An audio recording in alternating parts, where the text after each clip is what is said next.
La noche era más fría que la memoria. El viento se movía por el bosque como el susurro de algo más antiguo que el tiempo. Durante millones de años, la tierra había observado a sus criaturas venir y marcharse, silenciosas, obedientes, ignorantes. Pero entonces, en una noche sin nombre, un nuevo sonido quebró el ritmo de la oscuridad. Un crujido, una chispa, un grito de luz. Fuego. Se alzó desde la hierba seca como un ser vivo, salvaje y dorado, devorando el aire. Las sombras temblaron, las bestias huyeron, y unas cuantas figuras pequeñas, desnudas, temblorosas, con los ojos abiertos de asombro, no corrieron, se quedaron. Por primera vez, la humanidad se plantó ante algo más fuerte que ella, y no se inclinó. Estiraron las manos, tocaron el calor, y cuando las llamas no los mataron, comenzaron a alimentarlas. La noche se convirtió en un teatro de milagros. El fuego danzaba, y los humanos danzaban con él. El aire se llenó de humo y risa, del crujido de los huesos y del olor a carne asada. Sobre ellos, las estrellas ardían en un silencio que podía ser aprobación o advertencia. Esa noche, la tierra cambió para siempre. El frío dejó de gobernar. La oscuridad dejó de asustar. Las criaturas que antes se escondían en cuevas ahora llevaban su propio sol. Pero en el resplandor de aquella luz robada, algo más despertó. Un hambre que no era del cuerpo sino de la mente. Mandar, moldear, saber. La llama que los mantenía vivos un día consumiría todo lo que construyeran. No solo habían encontrado el fuego, se habían encontrado a sí mismos, y ese descubrimiento fue el principio del fin del paraíso.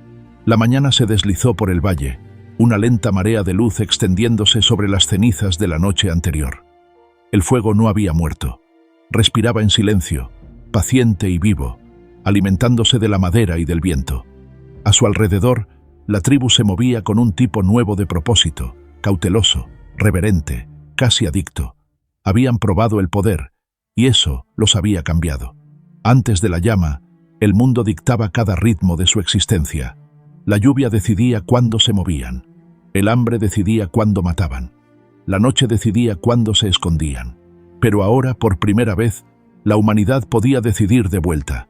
Reunían ramas y piedras, probando qué ardía y qué no. Algunos alimentaban el fuego con demasiada prisa y lo veían devorarlo todo. Otros aprendían la contención, alimentándolo poco a poco, dominando su aliento. En sus manos, el caos se convirtió en ritual. Lo salvaje se volvió dócil. Cada chispa era un susurro de dominio. Cada brasa, una promesa de que la naturaleza podía doblarse. Comenzaron a cocinar, y con la cocción llegó la transformación. La dureza cruda de la carne se disolvió en suavidad. La comida ya no exigía dientes de depredador, sino paciencia de pensador. Sus cuerpos cambiaron, sus mentes se expandieron. El fuego liberó tiempo, y el tiempo dio a luz al pensamiento. Por la noche, se reunían de nuevo, ya no acurrucados por miedo, sino rodeando su creación como adoradores alrededor de un Dios silencioso. Hablaban con sonidos nuevos, mitad palabras, mitad música, y cada sonido tenía peso. Cuando uno atendía la llama, los demás observaban con respeto. El guardián del fuego se convirtió en el guardián de la vida. Y así, la primera jerarquía titiló en existencia. Del control de la llama nació el control de unos sobre otros. Una chispa de liderazgo, de orgullo. Algunos afirmaban oír la voz del fuego, otros inclinaban la cabeza. Las semillas del poder habían sido plantadas en la ceniza. Pero incluso cuando el calor los envolvía como un regalo, algo antiguo despertó, una pregunta que el bosque jamás había formulado. Si el hombre podía domar el fuego, ¿qué más podía domar? El mundo comenzó a cambiar bajo esa pregunta. Los árboles se convirtieron en recursos, los ríos en obstáculos, las bestias en herramientas. El lazo entre humanidad y naturaleza, antes tejido en silencio, empezó a desgarrarse. Pero ellos no lo notaron. Estaban demasiado cautivados por el resplandor. En el borde del campamento, una joven observó las chispas elevarse hacia el cielo oscuro. Cada chispa subía más alto, desvaneciéndose entre las estrellas. Se preguntó si el fuego dejaría alguna vez de ascender. Aún no sabía que jamás lo haría. El fuego les enseñó el calor. También les enseñó la ambición, Y cuando por fin amaneció, el bosque ya no vio a hijos de la tierra. Vio algo nuevo, algo que ya no esperaba permiso. Todavía no habían conquistado la naturaleza, pero habían empezado a creer que podían hacerlo. Y la creencia, más que el fuego, fue el verdadero comienzo del control. Todo comenzó con la curiosidad. Las mismas manos que antes se extendían hacia el fuego, ahora se extendían hacia el mundo mismo. Piedras, huesos, ramas, giraban cada objeto, lo golpeaban, lo rompían, escuchaban.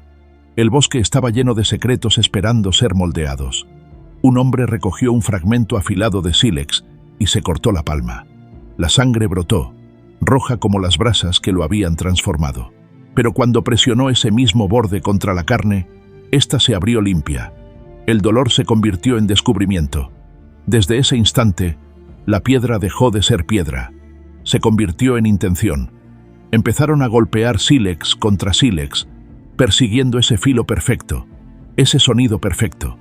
Las chispas saltaban como pequeñas estrellas, cada una eco del primer fuego. Cada golpe llevaba memoria, de noches frías, de hambre, del sabor del control. Las herramientas no nacieron de la necesidad, sino de la imaginación. El primer martillo fue una promesa. La primera hoja, una pregunta. Ahora podían cortar, construir, excavar, dar forma. El mundo dejó de ser algo que soportar.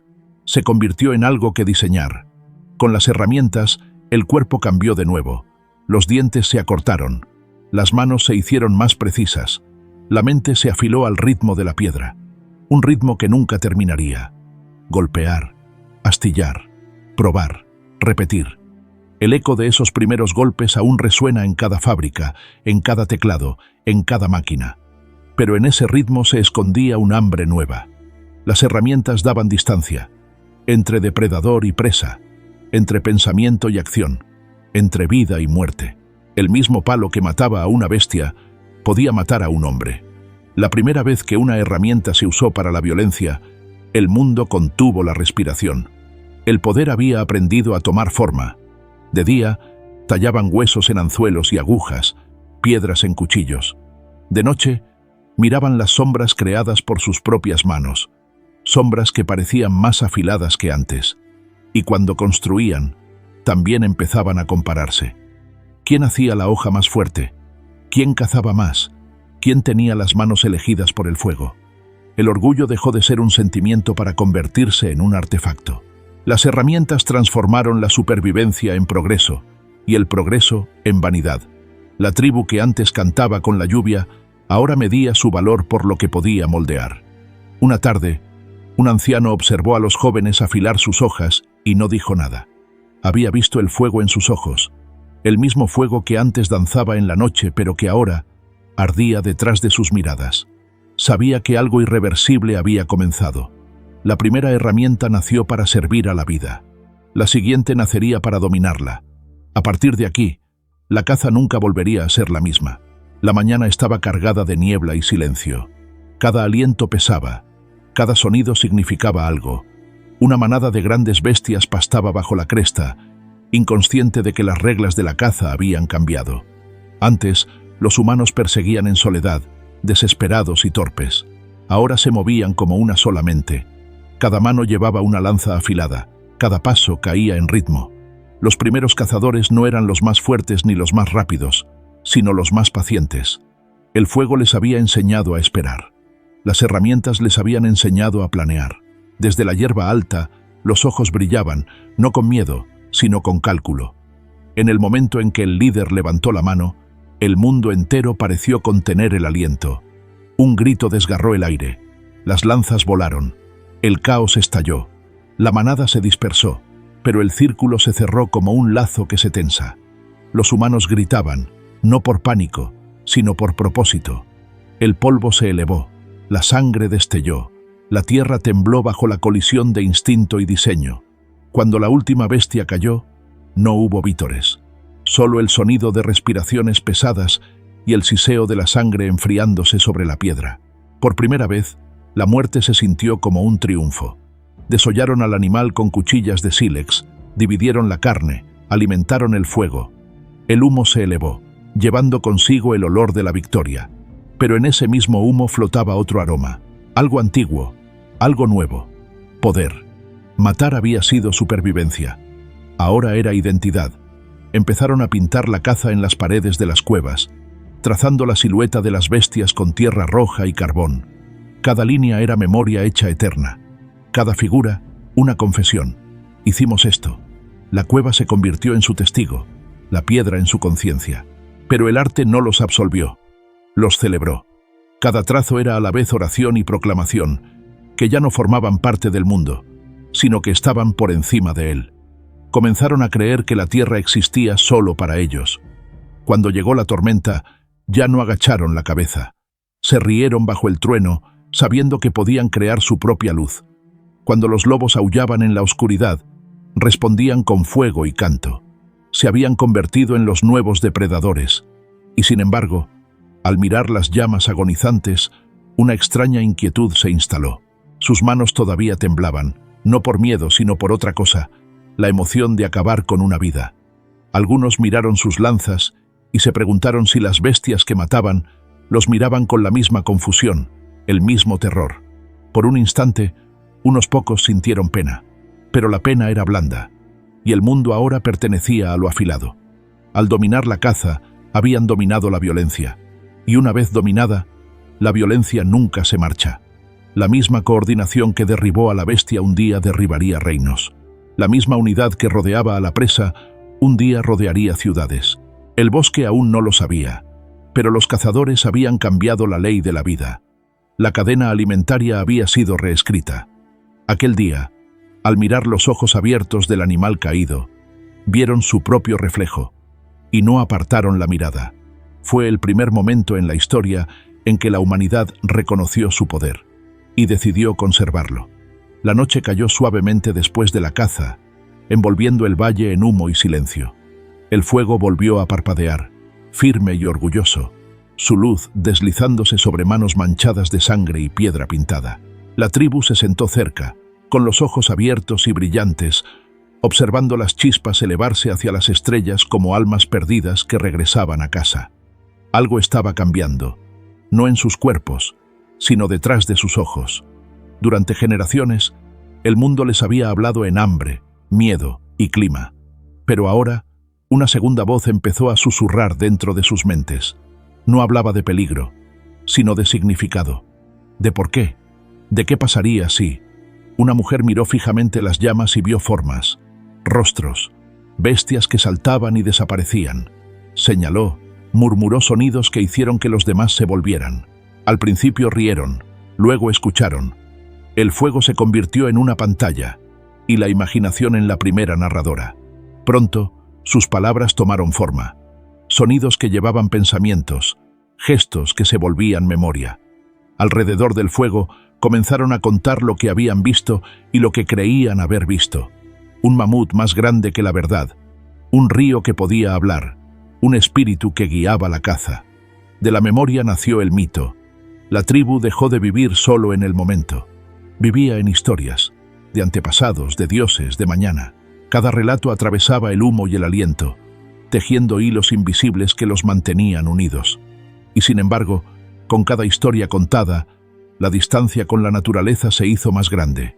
Las bestias que antes agradecían se convirtieron en símbolos. El bosque que antes temían se convirtió en escenario. Ya no estaban dentro de la historia de la tierra. Estaban escribiendo la suya propia.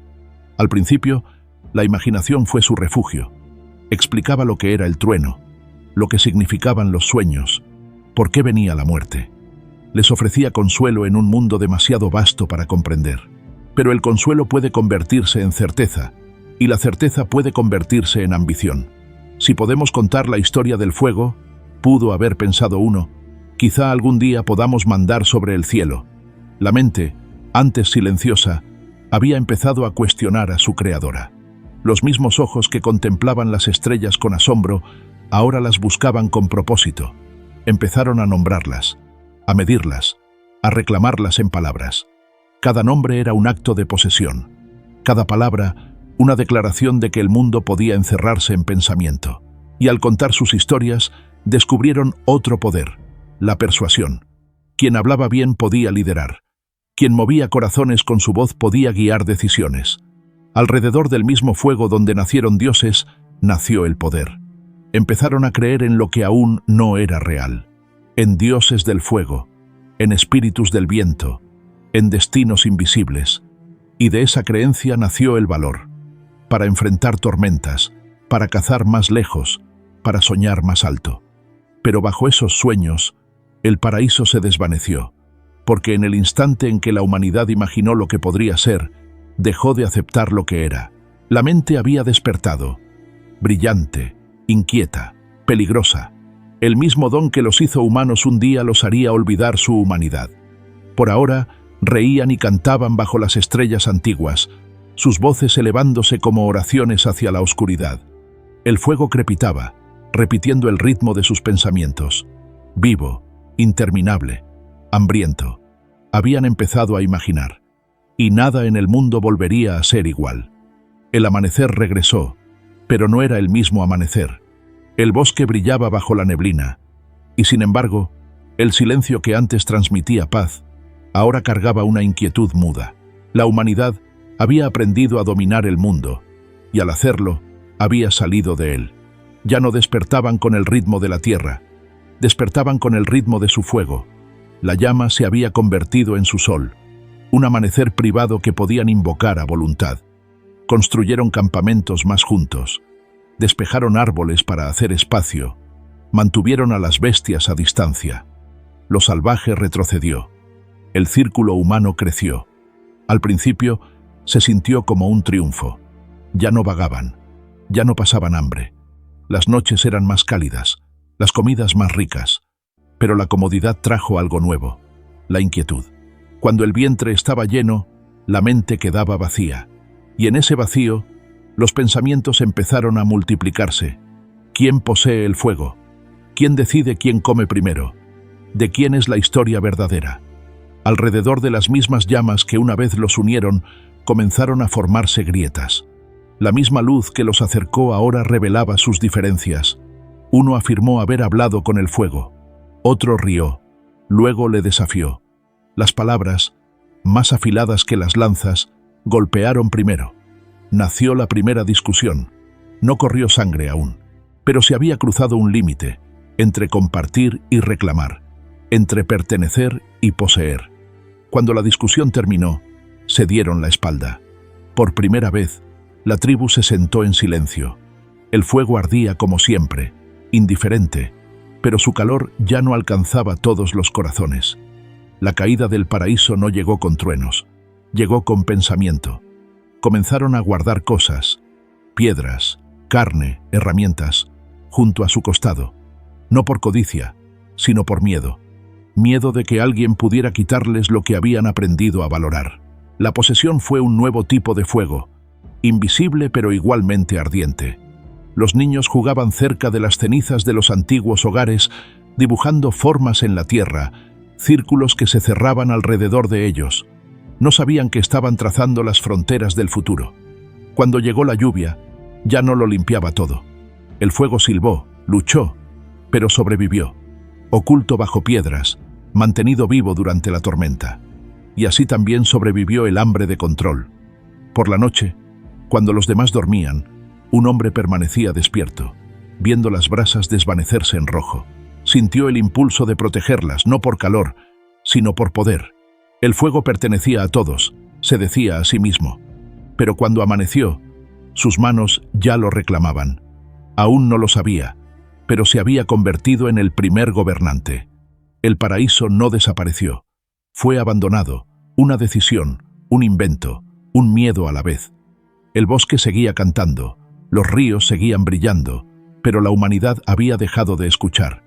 Estaban ocupados construyendo otra cosa, no hecha de raíces y lluvia, sino de intención y ambición. La tierra les había dado todo, y a cambio, querían más. Y así comenzó el deshilamiento silencioso, la primera distancia entre hombre y naturaleza, entre hombre y hombre. La historia del poder había empezado a escribirse, línea a línea, en el humo de cada fuego que se negaba a morir. Los días que siguieron estaban cargados de silencio. La tribu aún cazaba, aún recogía, aún reía, Pero algo invisible había cambiado en el ritmo de su mundo. Su fuego ya no era una sola llama compartida por todos. Se había convertido en muchas llamas pequeñas, esparcidas por el campamento como soles rivales. Cada grupo guardaba su propia luz. Cada mano alimentaba su propio fuego. Un hombre, más fuerte de voz que de cuerpo, empezó a notar que los demás lo observaban. Había sido el primero en mantener viva la llama durante la tormenta, y la memoria de aquel momento se aferraba a él como una corona. Cuando hablaba, la tribu escuchaba. Cuando señalaba, lo seguían. No por cariño, sino por una emoción nueva: la dependencia. Aprendió que el conocimiento podía mandar, que la memoria podía usarse como prueba. Dijo: «El fuego me habla», y nadie se atrevió a decir lo contrario. Lo llamaron el guardián. Al principio, su poder fue sutil: decidir cuándo encender las llamas, cuándo compartir la carne cocinada. Pero pronto, sus decisiones se volvieron ley. Hablaba de espíritus en el fuego, de reglas dadas por manos invisibles, y quienes dudaban de él se encontraban solos en el frío. El miedo era una herramienta mejor que la piedra. Bajo su mirada, la tribu comenzó a dividirse. Algunos obedecían, algunos dudaban, algunos susurraban en la oscuridad, pero ninguno podía imaginar la vida sin él, sin el orden que había creado. La idea de jerarquía había arraigado, suave al principio, luego dura como el hueso. La choza del guardián era la más grande, su fuego el más brillante. Se erguía más alto, no porque creciera, sino porque los demás se inclinaban. A su alrededor, el ritual reemplazó al instinto. Las ofrendas reemplazaron al compartir. El fuego que antes pertenecía a todos, ahora le pertenecía a él. Y sin embargo, en los momentos silenciosos, incluso él sentía el peso de lo que había construido. La llama exigía alimento constante. La gente exigía respuestas constantes. Ya no podía descansar. Su poder era un fuego que nunca dormía. A veces, cuando la noche era larga y las estrellas inmóviles, miraba las brasas y veía rostros, no de espíritus, sino de aquellos a quienes había silenciado. Sus ojos brillaban como brasas, acusadores, eternos. Echaba más leña al fuego para ahogarlos. La ambición lo había cambiado, pero también había cambiado a todos los demás. Quienes antes confiaban en la tierra, ahora confiaban en una voz. Quienes antes seguían las estaciones, ahora seguían órdenes. La tribu ya no vivía en equilibrio, vivía en jerarquía. Y una vez nacida, la jerarquía no termina. Los niños nacidos en el campamento ya no recordaban el tiempo antes de las reglas. Crecieron creyendo que el fuego siempre había pertenecido a alguien. Aprendieron a inclinarse ante el calor, a medir su valor según la proximidad al poder. El guardián creía haber salvado a su gente del caos. No se daba cuenta de que había reemplazado un tipo de selva por otro. El bosque afuera seguía siendo salvaje, pero la verdadera selva vivía ahora dentro del corazón humano. El hambre silenciosa y persistente de controlar. Ese hambre lo sobreviviría. Moldearía cada tribu, cada imperio, cada época. La primera ambición no fue por oro, ni por tierra, ni por conquista. Fue por obediencia. Y una vez que la humanidad la probó, el paraíso desapareció para siempre. El guardián envejeció, pero su voz no se apagó. La tribu hacía mucho que había olvidado el mundo anterior a él. Los niños nacían dentro de su orden, criados por sus palabras, guiados por su fuego.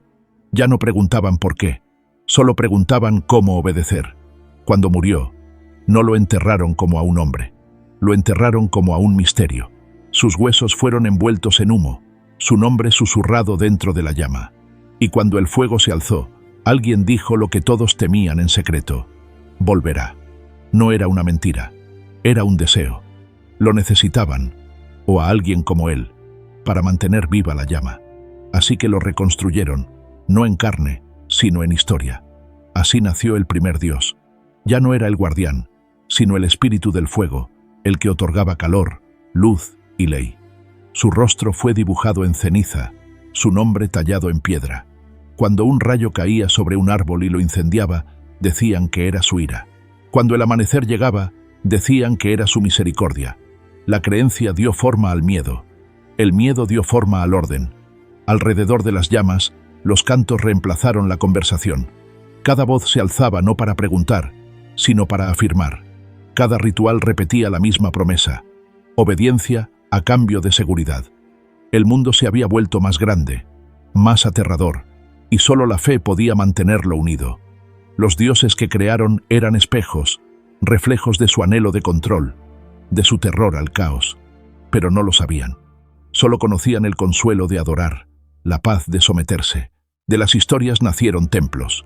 De los templos, reglas. De las reglas, culpa. El bosque ya no les hablaba. Las estrellas ya no pertenecían a todos. Cada elemento del mundo, viento, agua, trueno, ahora tenía un nombre, y detrás de cada nombre, un poder que debía ser servido. Lo invisible se volvió más real que la tierra bajo sus pies.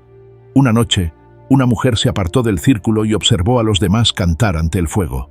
Ella había conocido al guardián cuando aún era humano. Había visto el miedo en sus ojos antes de hablar de espíritus. Ahora su recuerdo gobernaba a todos. Susurró al viento: solo era un hombre. El fuego siseó como respuesta, las chispas elevándose como preguntas que nadie se atrevía a contestar. La fe les había dado fuerza, pero también les había robado la inocencia. Ya no necesitaban el paraíso, habían creado su eco, un cielo construido con memoria, un Dios moldeado por la necesidad. La tierra, que una vez fue su madre, se había convertido en su escenario. Ya no formaban parte de ella. Estaban por encima, creadores de mitos, amos de símbolos, prisioneros de su propia imaginación. Y en ese instante, el mundo pareció dar un paso atrás, como para decir: queríais ser como los dioses, ahora lo sois. Pero el fuego que una vez los unió, ahora los dividía. Y por primera vez, los hombres matarían no por comida, sino por creencia. Los dioses creados por sus propias manos habían empezado a pedir sangre. El paraíso se había ido, pero su fantasma seguía ardiendo, no en los árboles ni en los ríos, sino en sus mentes. El sueño del control se había convertido en religión, y de esa religión nacería la historia. El aire se volvió quieto, los cantos se apagaron. El fuego, antes feroz y vivo, ardía bajo, un corazón cansado brillando en la oscuridad. A su alrededor, la gente dormía, con los rostros tranquilos pero vacíos, sus sueños llenos de dioses que habían inventado y de miedos que ya no sabían nombrar. El bosque observaba en silencio. El humo ascendía hacia la noche fría como fantasmas escapando de la memoria. Los árboles susurraban entre sí, antiguos y pacientes, como preguntándose en qué se habían convertido esas criaturas. Los ríos seguían corriendo, las estrellas seguían ardiendo, el viento seguía llevando el olor de la lluvia, pero los humanos ya no escuchaban. Habían hablado tan fuerte a sus dioses que habían olvidado cómo oír a la tierra. En ese silencio, el mundo empezó a lamentarlos. Los animales se adentraron más en las sombras. La tierra se endureció donde sus fuegos habían ardido demasiado tiempo. Lo que antes había sido un paraíso de equilibrio eterno, temblaba ahora bajo el peso del propósito. La gente volvió a reunirse la noche siguiente, encendiendo antorchas, llamando al espíritu del fuego. Pero las llamas titilaron débilmente, como si estuvieran cansadas de servir. Por primera vez, el fuego no respondió. Esperaron, temerosos de mirarse entre ellos. La ausencia de luz hacía que cada forma fuera incierta, que cada pensamiento se volviera peligroso. Y entonces alguien susurró el miedo más antiguo de todos. ¿Y si los dioses se han ido? El pánico se extendió. Arrojaron ofrendas al hoyo, carne, huesos, piedras, incluso una figura tallada del dios. El humo se espesó, ahogando el aire, pero el fuego permaneció débil. Y en ese instante, sintieron todo el peso de su creación. Los dioses no los habían abandonado. Los dioses nunca habían estado allí. Solo el fuego y su reflejo en él. Un niño comenzó a llorar. Su madre lo abrazó, con los ojos muy abiertos al comprender que el calor que buscaba ya no venía del mundo exterior, sino de algo que ardía dentro de ella, una soledad más antigua que el lenguaje. La noche se alargó eternamente. Nadie habló, solo el viento se movía, rozando los árboles como la memoria de algo puro. Al amanecer, el fuego había muerto. Las cenizas estaban frías, pero en esa frialdad volvió una paz extraña, frágil, incierta, casi sagrada. Se quedaron de pie bajo la luz gris, mirando el humo que se disolvía en el cielo. Y en ese silencio, por primera vez, empezaron a comprender lo que habían perdido. El paraíso no había sido un lugar, había sido una forma de ser, vivir sin posesión, sin jerarquía, sin dioses, pertenecer sin miedo. Ahora el mundo se sentía más pequeño, más pesado, pero en ese vacío, una idea nueva titiló, quieta, peligrosa, hermosa. Si podemos perder el paraíso, susurró uno, quizá podamos construir otro. La chispa no era de fuego esta vez, sino de destino. El silencio después del fuego no fue el final, fue la pausa antes de que comenzara la historia. La tierra giró, paciente, sin juzgar, mientras el humo del viejo mundo se disolvía en el aire de la mañana. Y en ese silencio, la humanidad inhaló por primera vez como algo completamente nuevo, una especie capaz de soñar, destruir y recordar. Las cenizas se enfriaron y el mundo pareció exhalar. El bosque volvió a estar en calma, el río intacto, el cielo sin cambios, como si nada hubiera ocurrido. Pero todo había ocurrido. En algún lugar, bajo las capas de hollín y silencio, la memoria del fuego aún brillaba, no en la madera ni en la piedra, sino en el corazón humano. Nunca se apagaría. Abandonaron aquel valle llevando brasas en piedras ahuecadas, envueltas en hojas, protegidas como un tesoro. Pensaban que llevaban calor. En realidad, llevaban historia. Cada paso que dieron fue una despedida de la inocencia. La llama que una vez los mantuvo vivos se había convertido en otra cosa, un espejo, un maestro, una maldición. Les mostró que el mundo podía ser cambiado, y una vez conocida esa verdad, no había retorno. De esa chispa vendría todo: la rueda, el arado, el templo, el trono, el hambre de conocimiento, la adoración del poder, la invención de dioses, leyes, imperios y máquinas. El primer pecado no fue el orgullo, fue la curiosidad. Habían extendido la mano hacia el misterio y habían arrancado el fuego, y el universo había respondido: tomadlo, pero os costará todo. Aún así, incluso los dioses, si hubieran estado mirando, habrían sonreído, porque en el resplandor de aquella luz prohibida nació algo magnífico: la conciencia, la capacidad de ver belleza y terror en un mismo aliento, de destruir y luego lamentar. La humanidad tropezaría, se alzaría, caería y construiría de nuevo. Pero nunca olvidaría aquella primera noche, cuando la oscuridad abrió sus ojos y se vio a sí misma reflejada en una llama temblorosa. El paraíso nunca se perdió. Se transformó, se convirtió de un lugar en un anhelo, de un jardín en una historia a la que cada generación intentaría regresar. Y aunque vagaran lejos, a través de desiertos, océanos y siglos, el eco de aquel fuego antiguo seguiría vivo. Cada vela, cada fragua, cada estrella que estudiaran llevaba la misma memoria: la noche en que los humanos dejaron de ser criaturas y comenzaron a ser su propia creación. La tierra les dio calor, ellos devolvieron maravilla y dolor. El paraíso que perdieron no fue arrebatado por ira ni robado por pecado. Fue entregado, voluntariamente, por la promesa de algo más grande: el sueño de convertirse en dioses. Pero incluso los dioses, en lo profundo, recuerdan el frío. Y por eso, en cada fuego que encendemos, en cada sueño que perseguimos, queda un susurro, más antiguo que el tiempo, más suave que la ceniza. Recuerda dónde comenzó todo.